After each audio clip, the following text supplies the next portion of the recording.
ក្រុមយើងអ្នកកាន់សាសនាត្រូវដឹងច្បាស់ថាព្រះពុទ្ធចិនស្រីទ្រង់មានឈរពន្ធរាំងសី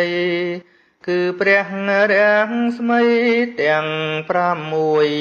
ពណ៌ផ្សាយចេញពីព្រះកាយទ្រង់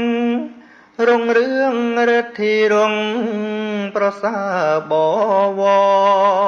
រជ្រៀលឆ្វាត់កាយឆើតឆាយល្អទាំង6ពណ៌ស្រស់ល្អសោភាកំណើតនៃព្រះរាំងស្មីកើតដោយបារមីនៃព្រះភង្គវីធ្វើទានឥតមានរួញរាកាលដែលនៅជាព្រះពោធិ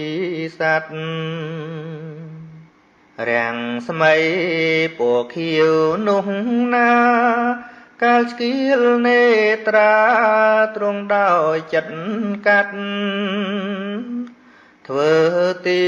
នដល់ឥនព្រាមបាត់កាលនៅជាក្សត្រនាមស្រីភីរះរាំងស្មីពណ៌លឿងភ្លឺថ្លាកាលដែលទ្រង់សាច់ផែធ្វើមាសបិទពុទ្ធទ្រូភ្លឺអោភាសព្រះឥន្ទជាងមាសទ្រង់វ័យបណ្ឌិតរាំងស្មីក្រហមនោះណាកាលដែលមេដាពោះខំស្លាប់ពិតបោទុំស៊ូបដូរជីវិតកាត់បេះដូងបិទធ្វើថ្នាំមេដារាំងស្មីពណ៌សសុទ្ធសាទកាលដែលព្រះបាទវេស្សន្តរក្សត្រាឲ្យដំរីសសោភាដល់ព្រាមប្រាថ្នា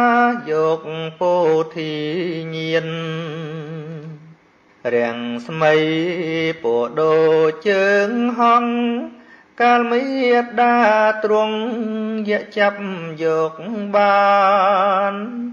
វិជ្ជាធម៌សាច់ប្រានឲ្យយ៉ាងសាមានស៊ីបដូរជីវិត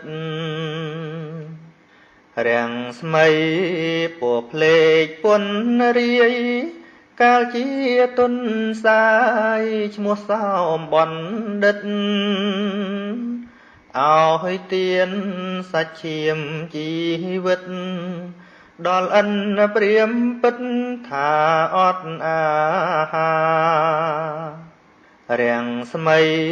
ខៀវលឿងក្រហមសហងស្បាតព្រមភ្លឺភ្លេចអង្ចាត្រូវជា6ប្រការទាំងចាស់ក៏មកចងចាំទុកអើ